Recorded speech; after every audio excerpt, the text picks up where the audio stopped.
Benar ya Aba ya Bapa, Engkaulah alasan kami hidup. Terima kasih Bapa, terima kasih. Jangan pernah tinggalkan kami ya Aba ya Bapa, kami membutuhkan Engkau. Dalam segenap hidup kami, segenap aspek hidup kami perlu Engkau Bapa.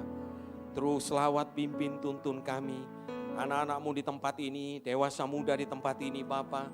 Bapa, sekali lagi kami katakan bahwa kami perlu Engkau. Kehadiran-Mu sungguh-sungguh Tuhan kami perlukan. Tuhan terima kasih, terima kasih.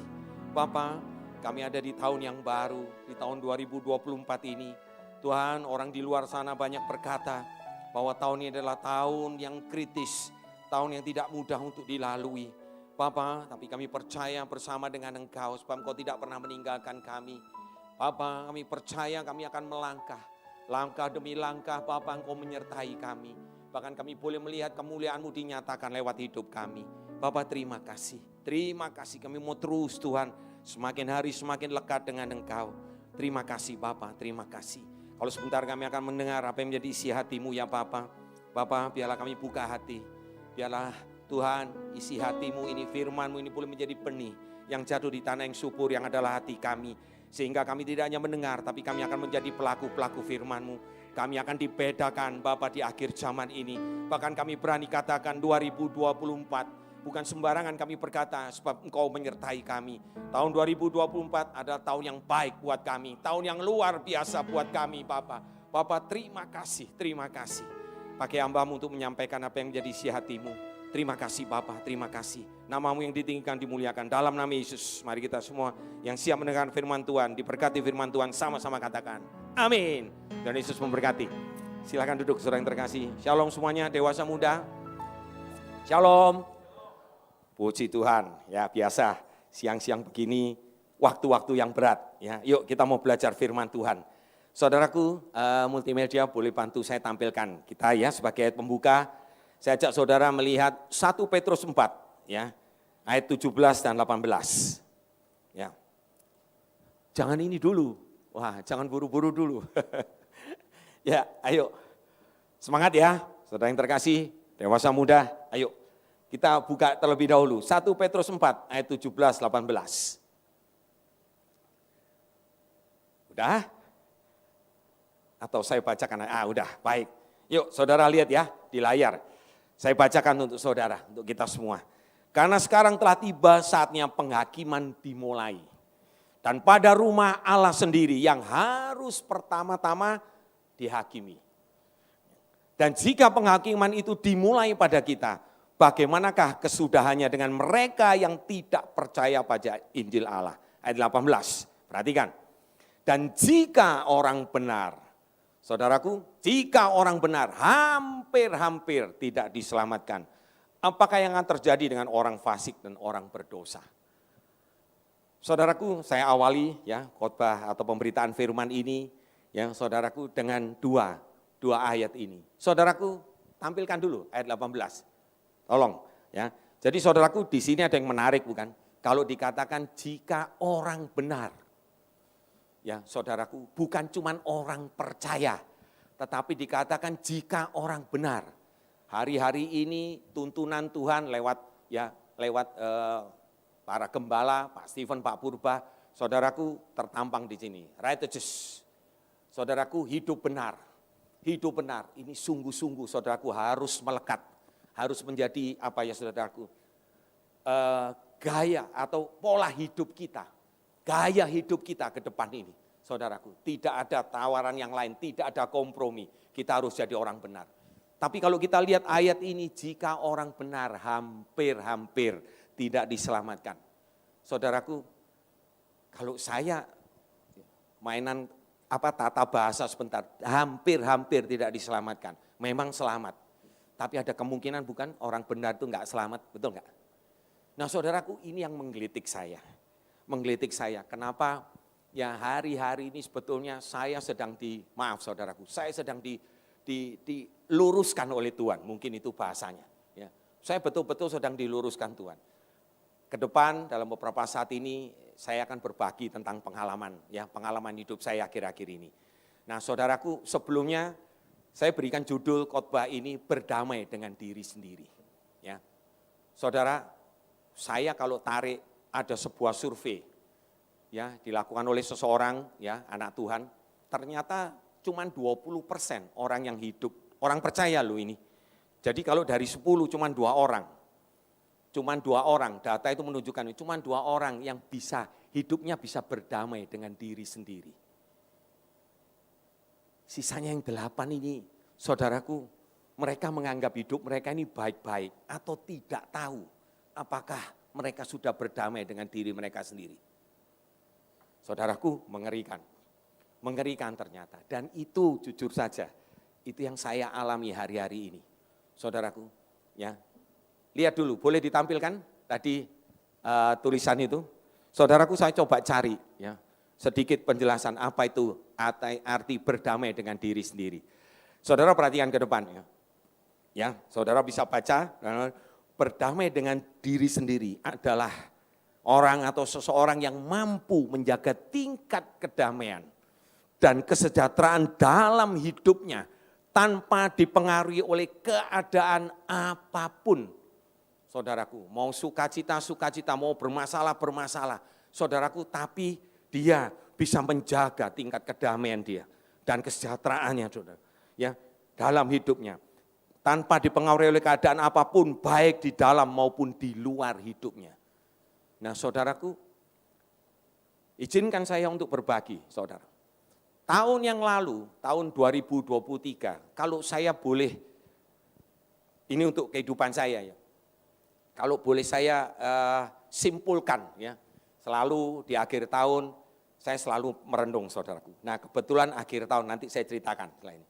Akhir tahun ini akhir tahun yang unik buat saya. Seumur hidup saya enggak pernah punya akhir tahun itu saya tidur di rumah sakit saudara.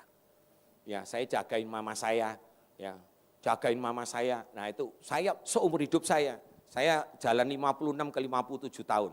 Saya cermati, saya renungkan, enggak pernah seumur hidup saya 31, jadi New Year Eve gitu ya, 31 Desember malam itu saya ada di rumah sakit, saudara. Tidur di kasur lipat di samping mama saya. Saudara, di situ hal yang unik, saudaraku. Sekaligus menjadi perenungan yang dalam buat saya. Makanya kenapa Tuhan dorong saya untuk sampaikan tema ini, berdamai dengan diri sendiri. Nah, saudaraku, tahun 2023 itu banyak, kalau saya boleh katakan banyak goncangan dalam kehidupan saya. Saudara, jujur saya akuin di hadapan saudara, saya mulai rada undur dari Tuhan. Ya saudaraku, saya baca firman bolong-bolong gitu ya. Baca firman, saya berdoa juga semau saya sendiri. Berdoa, tapi enggak rutin lagi saudaraku. Jujur saja saya akuin itu. Karena begitu banyak tekanan, terutama nomor 1 pekerjaan.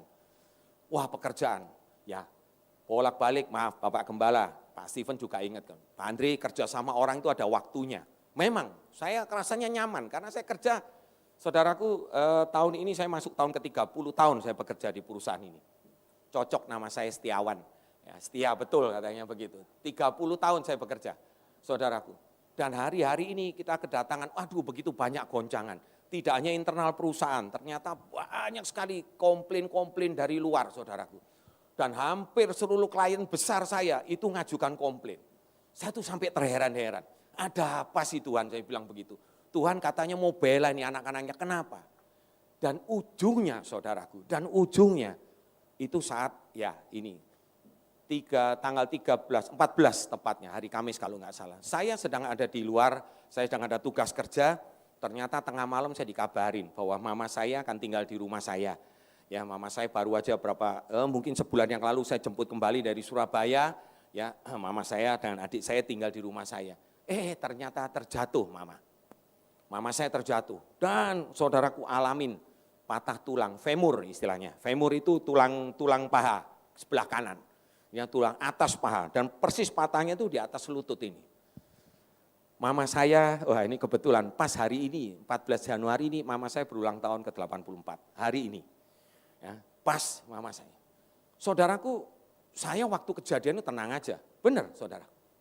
Saya pulang besok tanggal 16 ya hari Sabtu, saya ingat Desember saya pulang. Saya lihat mama saya itu sudah kayak di gips lah. Spalet itu ya namanya kalau nggak salah. Nah, oleh rumah sakit ya dekat rumah di Siloam ini. Nah, wah saya lihat, wah cuman mama saya itu merintih-merintih kesakitan.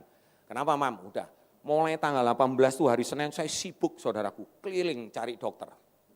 Ya saudaraku ada 4-5 dokter dan semuanya memberikan apa ya, hipotesa atau memberikan solusi yang berbeda. Ada yang nggak boleh operasi, jangan udah tua bahaya. Itu kalau dibuka begini dan memang betul saudaraku, dibuka itu saudara kalau lihat jahitannya 36 jahitan. Dari atas sini sampai di sini, umur 84 tahun. Nomor 1 saya udah paling bingung, saudara juga ada yang telepon kiri kanan. Mana mungkin mama kamu dioperasi 84. 84, wah begini begitu, sudahlah, udah biarin aja begitu. Tapi kita lihat nasib mama itu terkapar begini. Saudaraku, nah di situ saya mulai saudara.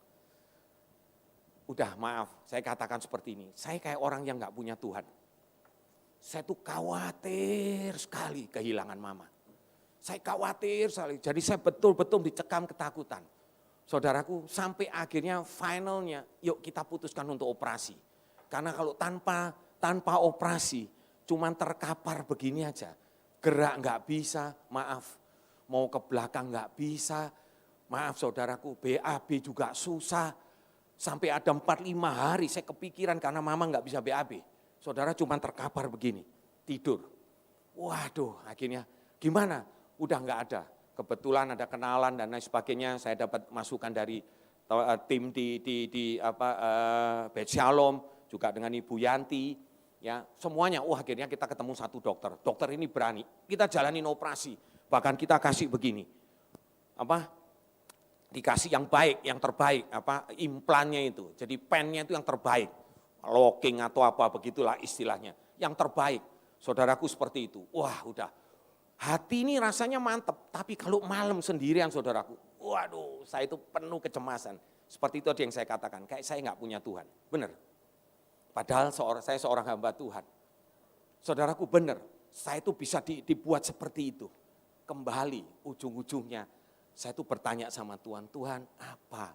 Berikan saya itu kepastian. Untuk saya itu berani memutuskan, saya anak tertua saudaraku. Ya, adik saya yang satu di Surabaya, yang nomor 2 di sini.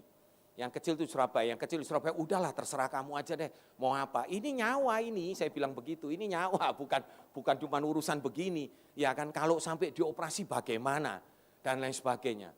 Akhirnya kita putuskan operasi. Operasi itu pun prosesnya juga saudaraku, aduh udah saya nggak bisa ceritakan detail di sini. Ya saudaraku, wah udah dibuat. Memang inilah saya percaya ini rencana Tuhan. Untuk betul-betul saudaraku menggojlok saya atau menggocok saya pakai bahasa firman. Bagaimana Paulus berkatakan ada Tuhan taruh duri dalam daging untuk menggocok saudaraku. Benar-benar saya begitu, benar saya itu kalut saudara. Bingung sebagai anak tertua berani gak mutusin begini. Saya itu bertanya-tanya. Dan saudara puji Tuhan memang mama akhirnya bisa dioperasi. Dan itu lewat satu perkara yang luar biasa, Pak Steven sempat jenguk juga, akhirnya masuk ke RSUD Kota Tangerang, saudaraku. Dan dokter yang menjalaninya itu dokter yang bukan yang kemarin kita ketemu, kita putuskan, cuma dikasih ke temannya. Sampai hari terakhir, besok pagi jam 10 akan diputuskan untuk dioperasi. Saudaraku, saya tuh belum ketemu dokternya sama sekali. Sampai akhirnya setengah 12 malam, dokter yang datang itu dokter anestesi. Udahlah sedikit melegakan saya.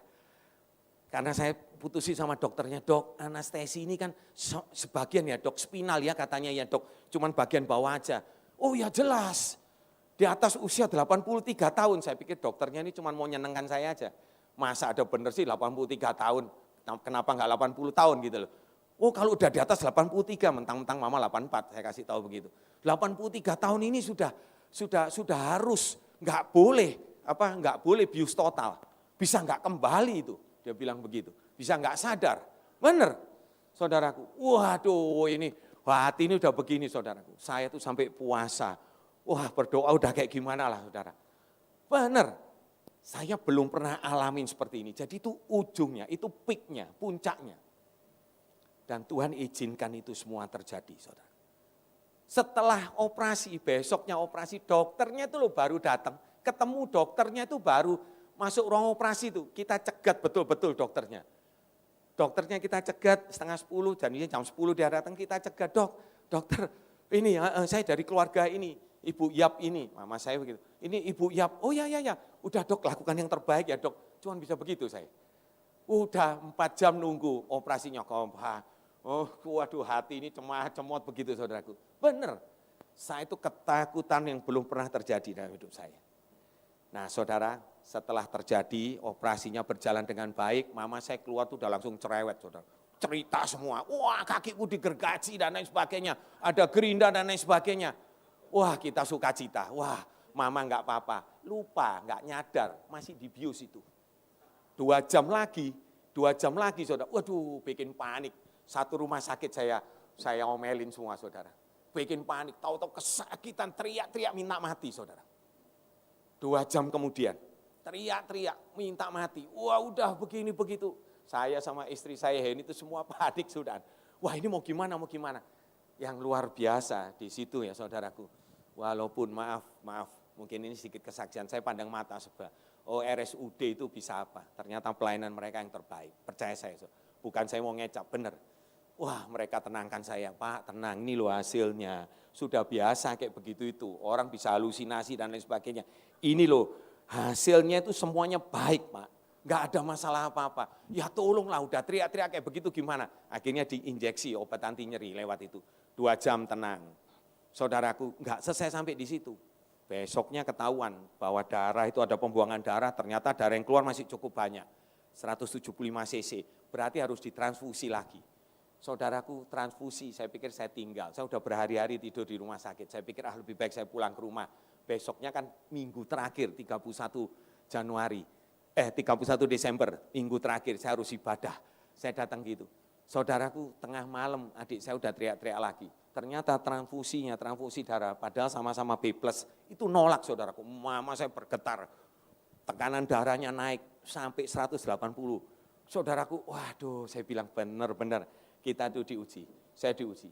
Akhirnya dicabut, dibiarkan sampai tenang, baru besoknya ditransfusi lagi. Bersyukur 2 atau 3 ampul darah itu bisa masuk.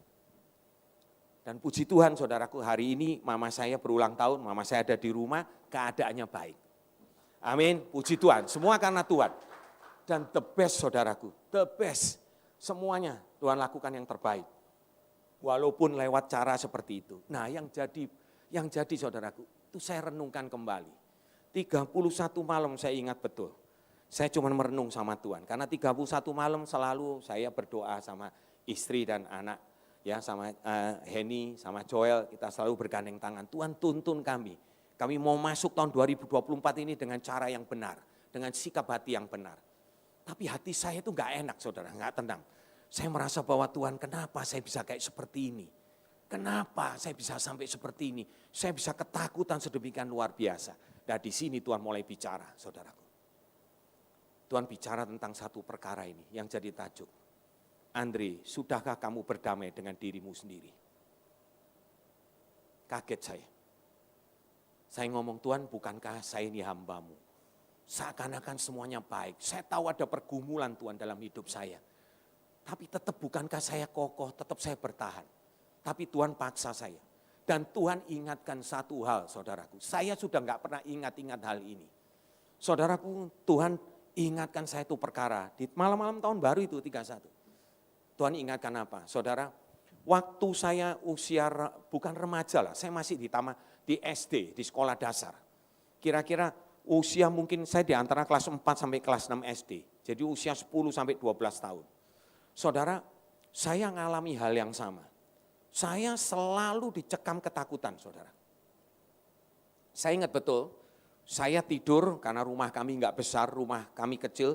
Saya harus sharing kamar tidur dengan adik saya yang nomor 2. Ya, adik saya yang nomor 2. Jadi ranjangnya ranjang susun, saudara. Ranjang susun, karena papa saya dari Cepu, wah selalu semuanya kayu. Saya ingat betul, makanya saya itu rindu, saya mau cari ranjang ini di tangan siapa ya sekarang. Karena saya ingat, karena ada papan-papan, saya duduk tidur yang di bawah. Sampai saya bikin coretan di kayunya itu. Jangan aku khawatir. Saya ingat betul, Tuhan bisa tunjukkan dengan jelas. Saya udah hampir lupa peristiwa itu saudaraku. Setiap malam kalau papa mama saya pergi, ya papa mama saya pergi, entah itu malah papa mama saya senang-senang mungkin nonton bioskop atau apa. Karena papa saya ya biayai kehidupannya. Papa saya dari keluarga yang kekurangan, saudaraku.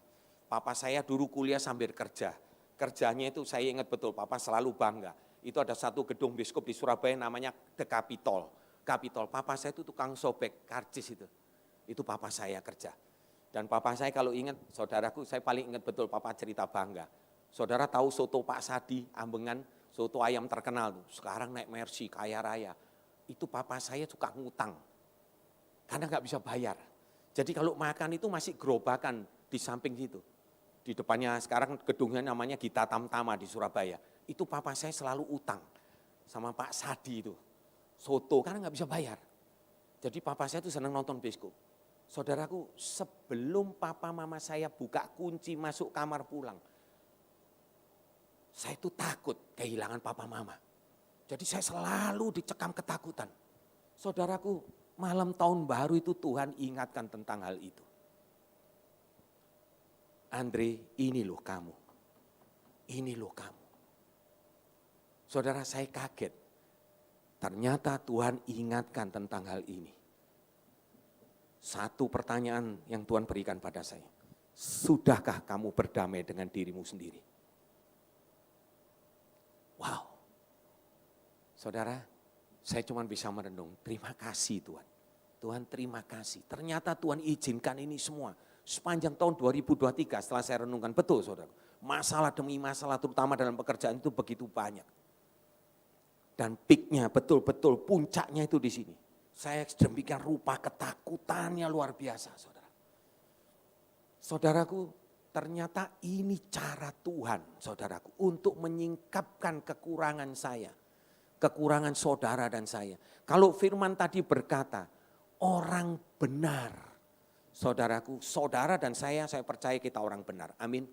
Kita percaya kepada Tuhan sebagai juru selamat. Tuhan dan juru selamat kita pribadi. Saudaraku, tetapi apakah betul memang bagian Tuhan, Yesus Kristus sudah mati di kayu salib sebagai pendamai kita, perseteruan kita dengan Tuhan, dengan Allah Bapa yang Maha Kuasa itu sudah dibereskan, betul. Tetapi yang jadi pertanyaan, apakah kita sudah melakukan pemberesan dalam hidup kita? Makanya kenapa tadi dikatakan, ada survei yang mengatakan begitu, cuma 20%. Ini bukan bicara orang di luar, orang di dalam gereja. Cuma 20%, jadi kalau dari 10 cuma 2 orang.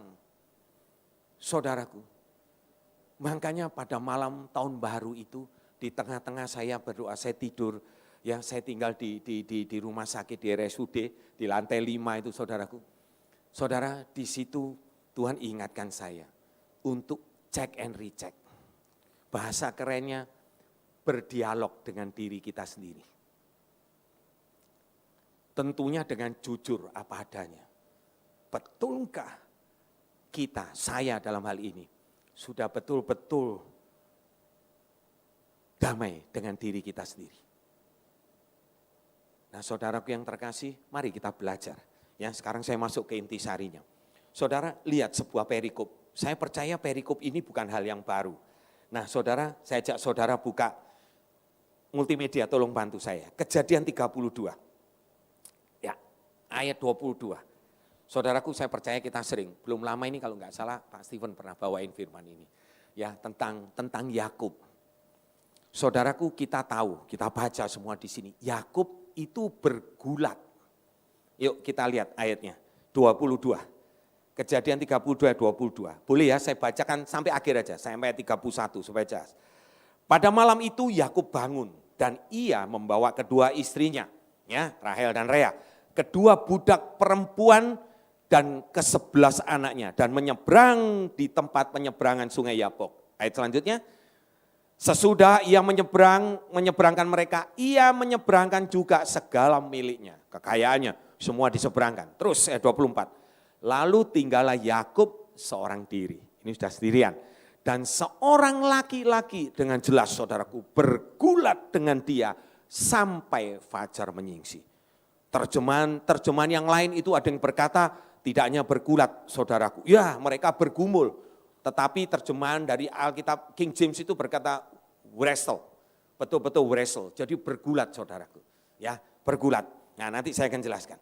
Ya ketika orang itu melihat bahwa ia tidak dapat mengalahkannya. Enggak bisa mengalahkan siapa saudaraku? Orang ini enggak bisa mengalahkan Yakub. Enggak bisa mengalahkan Yakub.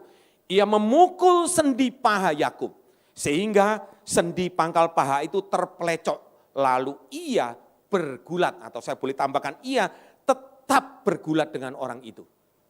Luar biasa bukan, saudaraku? Ya. Terus ayat 26. Ayat 26. Lalu kata orang itu, biarkanlah aku pergi karena fajar telah menyingsing. Sahut Yakub, aku tidak akan membiarkan engkau pergi jika engkau tidak memberkati aku. Ayat 27. Ya, bertanyalah orang itu kepadanya, siapa namamu? Sahutnya Yakub. Ayat 28. Ayo. Nah, lalu kata orang itu, namamu tidak akan disebutkan lagi Yakub, tetapi apa? Israel. Sebab engkau telah bergumul melawan Allah dan manusia dan engkau menang. Ayat 29. Ya. Bertanyalah Yakub, katakanlah juga namamu. Tetapi sahutnya, mengapa engkau menanyakan namaku? Lalu diberkatinya lah Yakub di situ. Ya, saudaraku, lalu diberkatinya lah Yakub di situ. Ayat 30. Yakub menamai tempat itu Peniel, sebab katanya aku telah melihat Allah berhadapan muka, tetapi nyawaku tertolong. Ayat terakhir 31. Lalu tampaklah kepadanya matahari terbit ketika ia telah melewati Peniel, dan Yakub pincang karena pangkal pahanya. Katakan amin, saudaraku. Saudara, mari kita lihat latar belakangnya. Kita bukan pertama kali dengar firman ini. Bagaimana ada seorang Yakub yang dikatakan menang lawan Allah. Karena yang disebut orang itu malaikat, saudaraku. Betul bukan? Saudara, kita lihat latar belakangnya sedikit. Saudara, kalau saudara baca ayat-ayat sebelumnya, saudaraku, Daud ini laksana seperti orang yang, ya memang dia orang percaya sama Tuhan. Dia mendengar perintah Tuhan, tinggalkan Laban, bawa istri anak-anakmu, itu di pasal-pasal sebelumnya. Saudara kalau baca nanti ya, saudaraku, yang kebetulan ini, saya berkomitmen untuk kembali membaca firman Tuhan. Selain firman-firman yang diberikan ya lewat ring 1 maupun ya selalu dari WA dari gereja, saudaraku, saya mau coba kembali sekarang. Puji Tuhan, selama ini tanggal ke-14, ya 13 kemarin, saya rutin terus baca Alkitab. Saya mulai dari awal kembali. Saya mulai dari awal, itu komitmen saya, pokoknya harus selesai tahun ini. Betul-betul kembali, terus selesai. Ya saudara, maaf, bukan untuk kesombongan, saya baca setiap hari, saya baca Amsal 1, karena Amsal itu 31, ya, jadi tiap hari saya baca Amsal di pagi hari, malam saya baca 3 pasal perjanjian lama dan 2 pasal perjanjian baru. Saya mulai, kebetulan saya renungkan firman-firman ini. Jadi Tuhan kayak memberikan pengarahan, pencerahan kepada saya tentang peristiwa ini. Saudaraku, kalau kita baca sepintas banyak yang kita jelas, wah sepertinya Yakub ini luar biasa. Nah kalau kita mundur sedikit ke belakang, Yakub diperintahkan Tuhan untuk meninggalkan Laban. Saudaraku, Laban itu menipu Yakub 10 kali kurang lebih. Ya 10 kali. Yakub itu sudah bekerja 20 tahun. Ya 20 tahun bekerja, 7 tahun pertama dia untuk mendapatkan istri yang pertama ditipu, dia dapat anak yang lain. Ya antara Lea dan Rahel. Ya saudaraku, akhirnya dia kerja lagi 7 tahun. Dan yang terakhir 6 tahun, sebelum dia ditinggalkan, diperintahkan untuk tinggal. Boleh saya bertanya, Yakub orang benar enggak? Orang benar. Dia percaya sama Tuhan, dia dengar perintah Tuhan. Bahkan saudaraku, ya akhirnya dia diam-diam dia pergi, tinggalkan Laban. Begitu Laban tahu, 3 hari kemudian dikejar oleh Laban. Akhirnya dia kedapatan mereka berdua bertemu. Bahkan pada saat itu Yakub tidak tahu bahwa istrinya Rahel itu mencuri terafim. Terafim punya satu yang berharga, itu dewa dari Laban. Itu disembunyikan saudaraku oleh Rahel. Saudara lihat sikap Yakub, karena memang Yakub enggak tahu tentang hal itu. Yakub tenang-tenang aja. Walaupun dia dikejar oleh Laban pun, yang tentunya notabene Laban berkata pada akhirnya, itu hartaku, memang kamu mendapatkannya, dan kamu katakan itu karena kebaikan Tuhanmu. Dia katakan seperti itu, saudaraku. Tapi lihat, Yakub itu enggak ada perasaan takut yang sedemikian luar biasa. Ya, dibandingkan dengan dia kembali ke tanah Kanaan, di mana dia harus berjumpa dengan kakaknya Esau. Kalau dia ditipu oleh Laban, dia yang nipu Esau berapa kali, saudaraku. Saudaraku, perhatikan baik-baik di sini. Ini kuncinya. Ternyata kalau kita lihat ayat sebelumnya, boleh tampilkan Kejadian 32 ayat 7. Nah di sini, ini setelah mereka bereskan dengan Laban ya ceritanya. Laban akhirnya setuju, bahkan Laban memberkati, melepaskan mereka kedua anaknya Rahel dan Lea bersama dengan Yakub menantunya, kan begitu. Nah perhatikan saudaraku, Kejadian 32 ayat 7. Ini pada saat Yakub menerima kabar dari bujang-bujangnya, ya, bahwa bujang-bujangnya itu memberikan saudara upeti gitulah, memberikan hadiah kepada Esau dan berkata bahwa ini persembahan dari adiknya, yang menyatakan diri enggak ngomong adiknya tapi hamba. Jadi Yakub ini menempatkan dirinya sebagai hamba dari Esau kakaknya. Perhatikan saudaraku ayat 7 nih. Bunyinya begini. Lalu sangat takutlah Yakub dan merasa sesak hati. Saudaraku, dia mau bertemu dengan Esau. Ya, dia tahu dia bersalah, dia tahu itu masa lalunya 20 tahun yang lalu sebelum dia lari meninggalkan Esau. Karena saudaraku Esaunya marah pada saat itu. Ya, karena ya bapaknya ditipu, ya kan? Bapaknya memberkati Yakub, seharusnya memberkati Esau. Ya saudaraku, dengan licik ya Daud dibantu oleh mamanya. Ya, akhirnya lakukan seperti ini, dia lari dari situ. Saudaraku, perhatikan di sini. Yakub dalam posisi yang seperti ini. Firman Tuhan ini menuliskan sangat takutlah, bahkan sampai merasa sesak hati, saudaraku. Ini kondisinya. Dan dia mulai, saudaraku, mengamankan dengan caranya dia sendiri. Oh ini saya bagi dua, kita akan bagi dua kelompok. Seandainya kalau ada apa-apa dengan kelompok yang pertama, kelompok yang kedua ini masih bisa menghindar. Betul enggak saudara? Saudara, kalau dia orang benar, dan kita percaya Yakub ini orang benar, tidakkah dia berdoa kepada Tuhan? Oh saya percaya saudaraku, dia berdoa kepada Tuhan. Dia minta petunjuk kepada Tuhan. Tetapi kembali eksperimennya dia, saudaraku, ketakutan ini dia lebih menguasai dia.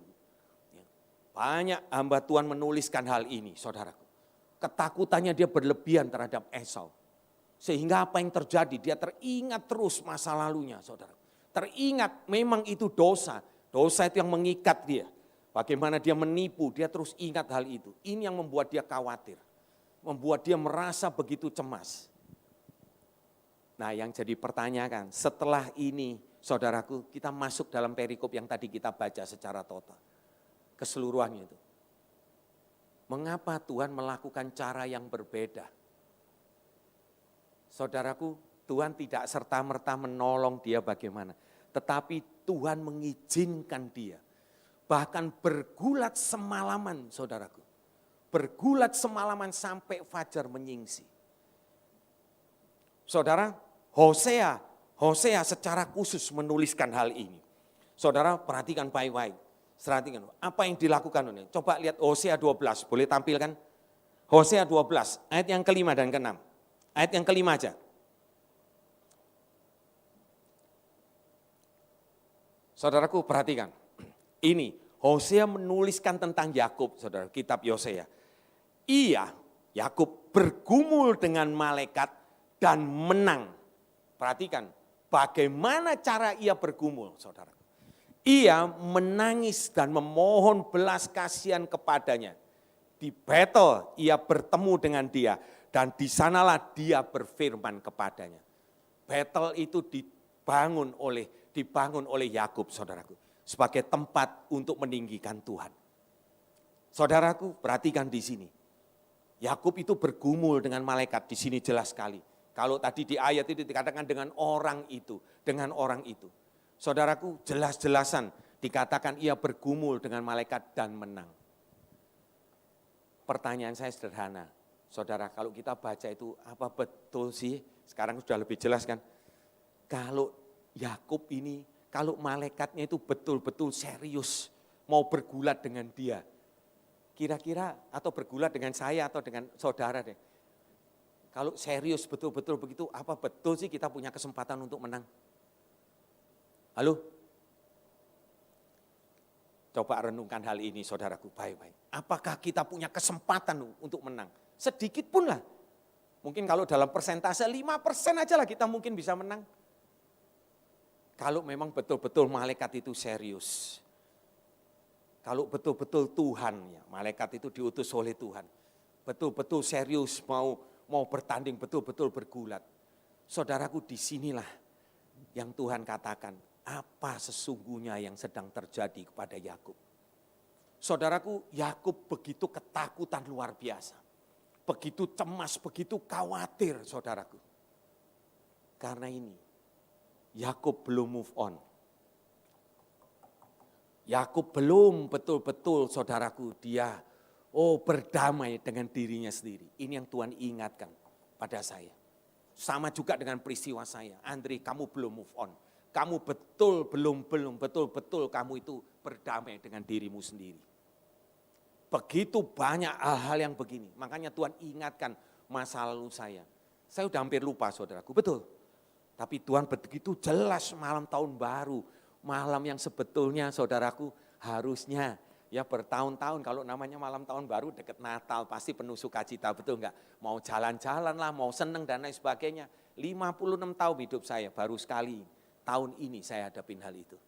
Tapi disinilah ternyata pesan Tuhan. Saudaraku, apa yang terjadi pada Yakub? Saudara, Tuhan memberikan dirinya, maaf saya pakai bahasa ini, diizinkan Tuhan bergulat. Saudaraku, kenapa Alkitab menulis bergulat? Kenapa enggak pakai kata berkelahi, saudara? Saya diingatkan Tuhan satu perkara. Saudara, kalau bergulat mungkin kalau di Indonesia jarang ya Pak Steven ya. Tapi kalau di Amerika gitu, itu wrestling itu sudah salah satu olahraga yang umum di universitas-universitas atau di college-college. Saudaraku, itu gulat. Wah, saudara, di situ ada teknik bagaimanapun juga. Yang pasti Tuhan ingatkan cuma satu. Ini yang kalau kita mau lebih dalam lagi. Saudara tadi baca ya firman Tuhan itu. Dikatakan jangan terpaku dengan kata memukul. Jadi akhirnya pangkal pahanya jadi apa saudaraku? Yakub itu jadi pincang. Saudara, kata memukul ini pakai alat apa? Kira-kira pakai apa mukulnya? Nah saudara, saya hubungkan dengan wrestling. Gulat tadi itu. Gulat itu pakai alat enggak? Enggak ada saudara. Betul enggak? Gulat itu tangan kosong. Tangan kosong. Bagaimana dengan tangan kosong dipukul itu bisa patah? Inilah gambaran bagaimana Tuhan memberikan peringatan. Juga Tuhan menyatakan jati dirinya. Orang itu adalah malaikat yang diutus Tuhan. Amin. Tujuannya supaya saudaraku, Yakub di tengah-tengah ketakutannya itu, saudara. Bahkan tadi di ayat-ayat pertama di perikop ini dikatakan apa? Istrinya diseberangin dulu. Dua-duanya, betul enggak? Saudara, hartanya diseberangin lagi, Sungai Yapok. Dia kembali seorang diri. Saya percaya di dalam kesendiriannya itu yang tadi dikatakan di Hosea 12 ayat 5. Saudaraku, ia menangis. Saudaraku, ia minta belas kasihan Tuhan. Tapi apakah Tuhan datang, anakku, ini aku berikan sesuatu? Tidak. Justru disinilah Tuhan menyatakan kemuliaannya bagi Yakub. Bagaimana caranya? Saudaraku, dengan diajak bergumul, diajak bergulat, saudara. Dan saudara, kenapa Yakub bisa menang? Saudaraku, karena kegigihannya. Karena dia bertahan sampai pada akhirnya, saudaraku.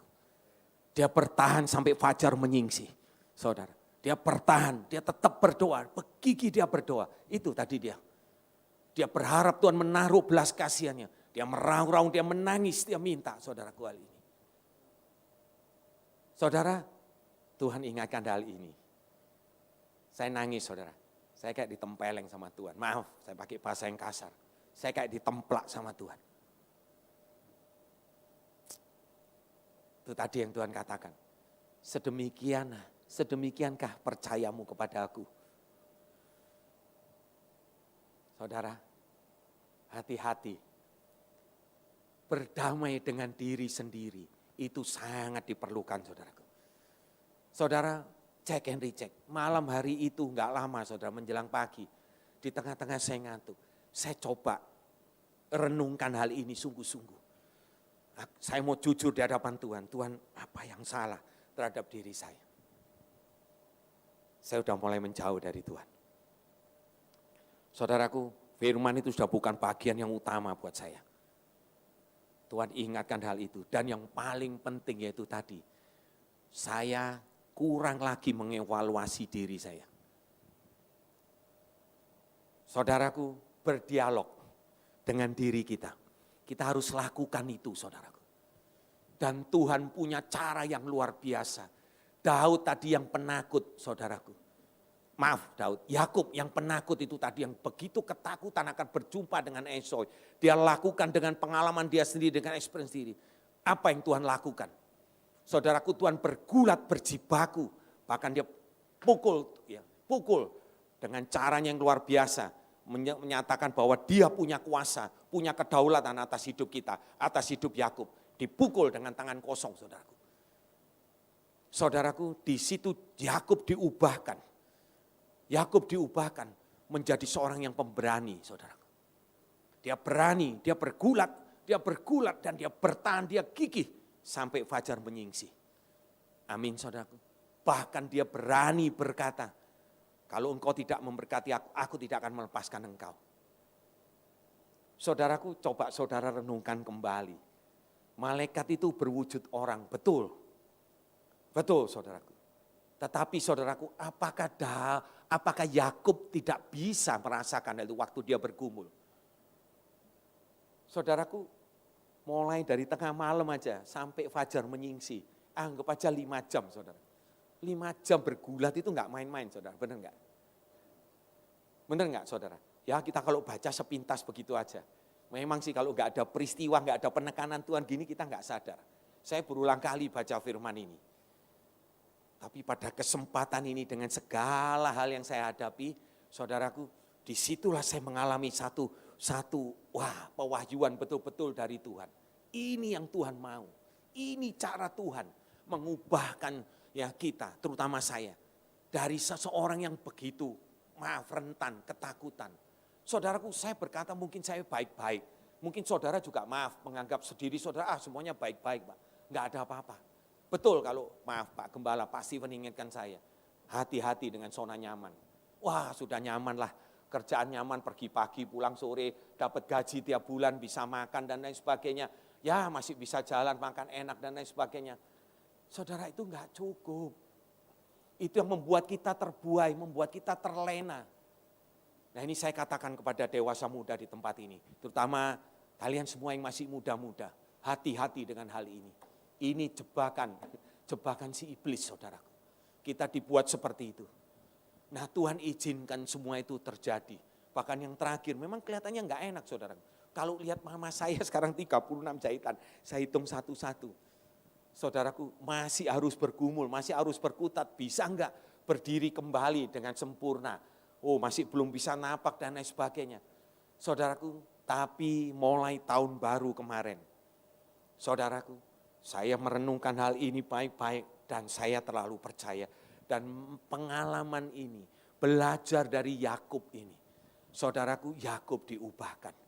Bahkan tidak hanya itu, Tuhan memberi milestone, memberi hal yang luar biasa.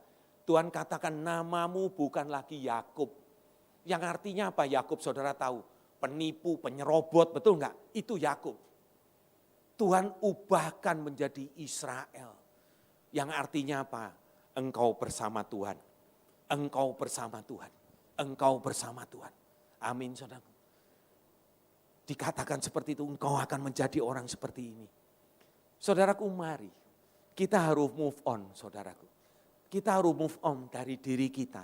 Jangan biarkan masa lalu kita yang tentunya enggak enak. Makanya itu pentingnya kita evaluasi, kita berdialog dengan diri kita sendiri.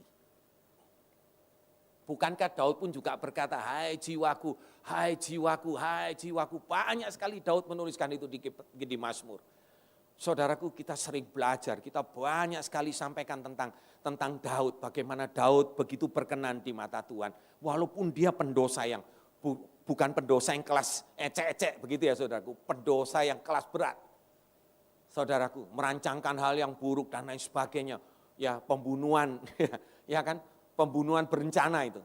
Ya saudara, tetapi kembali pada akhirnya Tuhan berkata bahwa Daud itu orang yang berkenan. Karena Daud selalu check and recheck pada dirinya sendiri. Saudaraku, mari ke depan ini. Memang bukan perkara yang mudah. Tapi saudara harus berani jujur dengan diri saudara sendiri. Lewat pertolongan Roh Kudus. Saudaraku, bahwa saudara akan terlalu evaluasi diri kita sendiri. Apakah layak kita disebut orang-orang benar? Bukan cuma karena kita percaya kepada Dia, kita menyebut Dia Tuhan dan Juru Selamat. Tapi bagaimana sikap itu yang menjadi bagian kita? Apakah kita sungguh-sungguh sudah berdamai dengan diri kita? Saudaraku, tidak mudah, saya tahu itu. Tapi mari, justru itu Tuhan, salah satunya Tuhan kirim Roh Kudus untuk membantu kita. Dia roh penolong, roh penghibur, Dia akan mengingatkan segala sesuatu yang disampaikan oleh Tuhan, firman Tuhan akan disampaikan. Bahkan Dia mengingatkan segala hal, saudaraku. Bukankah itu luar biasa, saudara? Amin. Mari, saudaraku, ke depan ini kita harus lakukan itu. Coba bagian yang terakhir, boleh ditampilkan? Ada seorang, sebetulnya saya nggak terlalu ini. Ya, ada seorang hamba Tuhan yang menuliskan hal ini. Sorry, saya belum terjemahkan. Boleh ditampilkan tulisan dalam bahasa Inggris ini? Ya, bunyinya seperti ini, saudara. People can be more forgiving than you can imagine. Orang akan begitu saudaraku, mudah mengampuni dari yang pernah bisa kita bayangkan. But you have to forgive yourself. Ya, tetapi engkau harus bisa memaafkan diri kita sendiri. Let go of what's bitter and move on. Jadi singkirkan apa yang pahit, saudaraku. Singkirkan yang pahit. Apapun trauma yang dulu pernah kita hadapi, hal-hal yang tidak enak itu singkirkan semua. Itu akan menjadi batu sandungan. Itu akan menjadi hambatan, saudaraku. Amin. Menjadi hambatan dan kita harus move on. Ini saya percaya kalau kita sambungkan, inilah salah satu kunci. Ya, ke depan ini kita mau menjadi orang-orang yang benar di mata Tuhan. Amin. Orang yang benar, check and recheck diri kita. Amin, saudaraku. Saya tutup sampai di sini. Mari kita bangkit berdiri. Haleluya. Kora Bapa ya, syukur. Boleh saya undang?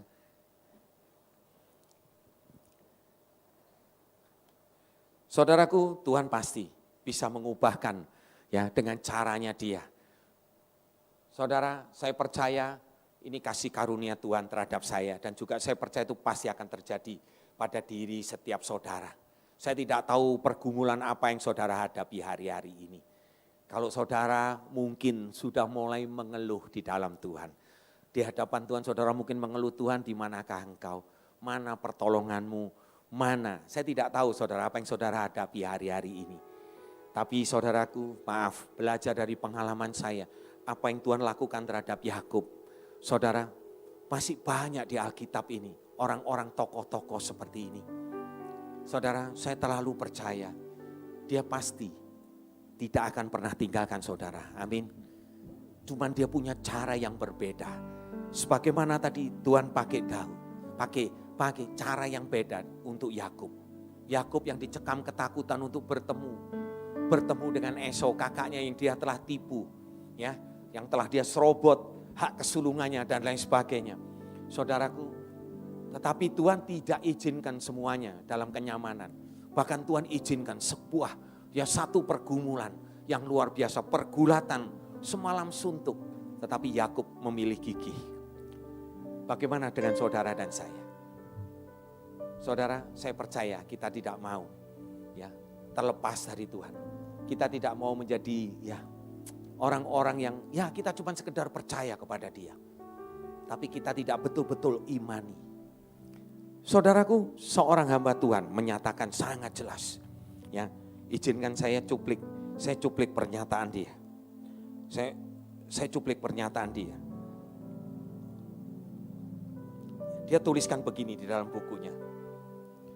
Agaknya benar jika ada pendapat yang menyatakan kita tidak dapat mengenal diri kita sendiri.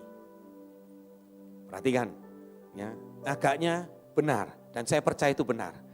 Jika ada pendapat yang mengatakan kita tidak dapat mengenal diri kita sendiri sebelum kita mengenal Allah. Atau lebih tepatnya, kita dapat menerima diri kita apa adanya. Ya, kita tidak dapat menerima diri kita apa adanya sebelum kita mengalami kasih Allah yang tanpa batas. Yang Allah menerima kita, di mana Allah menerima kita apa adanya. Dan saudaraku, pada saat kita mengenal kasih Allah yang tanpa batas itu, saudara, di dalam Dia kita akan dapat mengakui keterbatasan kita, mengakui kelemahan kita. Bahkan dengan mudah kita mengakui dosa-dosa kita. Dan satu waktu saudaraku, walaupun pergumulan apapun yang sedang kita hadapi, setelah pergumulan itu kita lewati, kita bisa tertawa. Kita bisa menertawai pergumulan itu. Enggak seberapa. Enggak seberapa. Ingat saudara tentang Yakub ini juga. Keesokan harinya setelah peristiwa itu, Yakub bertemu dengan Esau. Yakub masih tetap dalam keadaan ketakutan walaupun dia sudah diubahkan. Tetapi lihat sikap Esau. Pada saat Yakub sujud kepada Esau, seakan-akan minta ampun, merendahkan diri. Esau mengangkat dia, Esau berkata, "Oh, adikku." Dia peluk adiknya. Dia lupakan masa lalu itu, dia lupakan apa yang bersalah. Bahkan Esau segera berkata, "Ada apa? Kenapa kamu memberi aku sebanyak ini?" Gitulah bahasanya. "Kenapa memberi aku sebanyak? Aku sudah punya banyak." Sampai Yakub pun tetap memaksa Esau untuk menerima itu. Saudaraku, bukankah kita sering terjadi seperti itu? Saya pun juga kayak diingatkan, ini yang menemplak saya. Dalam peristiwa mama saya sekarang sudah ada bersama-sama dengan saya. Saya percaya keadaannya akan terus makin membaik. Bahkan disinilah kesempatan mama untuk berperkara. Tuhan berperkara secara pribadi kepada mama. Kiranya ini boleh menjadi berkat buat saudara semua. Saudaraku, mari kita tundukkan kepala. Saya rindu untuk berdoa kepada saudara yang sedang bergumul hari-hari ini. Saudaraku, saudara yang mungkin khawatir, siapapun saudara yang khawatir, semua tutup mata. Ya, saudara pejamkan mata. Saudara yang khawatir akan tahun yang baru ini. Saudaraku, mari. Nomor 1, beresin diri kita dulu. Check and recheck, evaluasi diri kita. Kita disebut orang-orang yang benar, orang-orang yang percaya kepada Dia. Tetapi seringkali begitu permasalahan itu datang, saudaraku, kita udah tinggalkan Dia tanpa sadar. Bapak, saat ini hamba mau mengangkat tangan. Kalau Engkau tolong hamba, Engkau ingatkan hamba. Engkau ingatkan anakmu ini, Papa, untuk memberesi diri terlebih dahulu. Untuk terus move on, melangkah bersama dengan Engkau. Di mana kasih-Mu tidak pernah berubah dulu, sekarang sampai selama-lamanya. Penyertaan, pemeliharaan, bahkan perkenanan-Mu, bahkan teguran-Mu tidak pernah berubah. Dari dulu, sekarang sampai selama-lamanya. Kau akan tuntun kami lebih dan lebih lagi. Bapak, Engkau pasti tolong anak-anak-Mu di tempat ini. Siapapun yang mendengar, isi hatimu hamba terbatas. Roh-Mu, Roh Kudus-Mu akan terus membawa Tuhan, anak-anak mudamu, dewasa muda di tempat ini, kami semua Bapak, untuk lebih lagi Bapak, lebih lagi, berpengharapan penuh kepadamu. dan memberesin diri kami Bapa. Bapa terima kasih.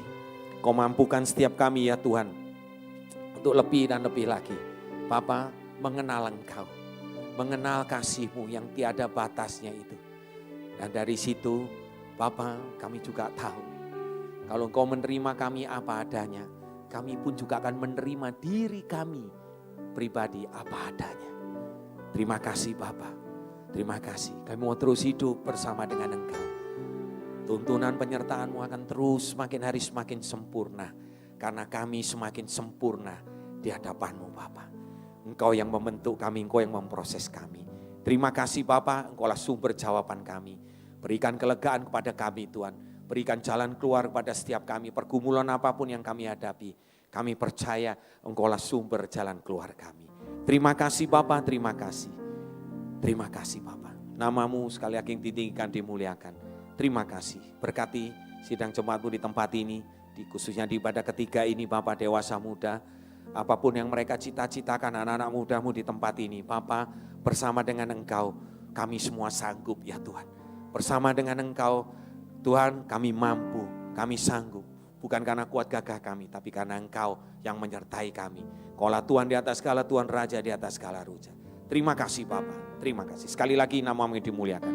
Dalam nama Yesus, haleluya. Haleluya, sama-sama katakan amin. Tuhan Yesus memberkati. Amin.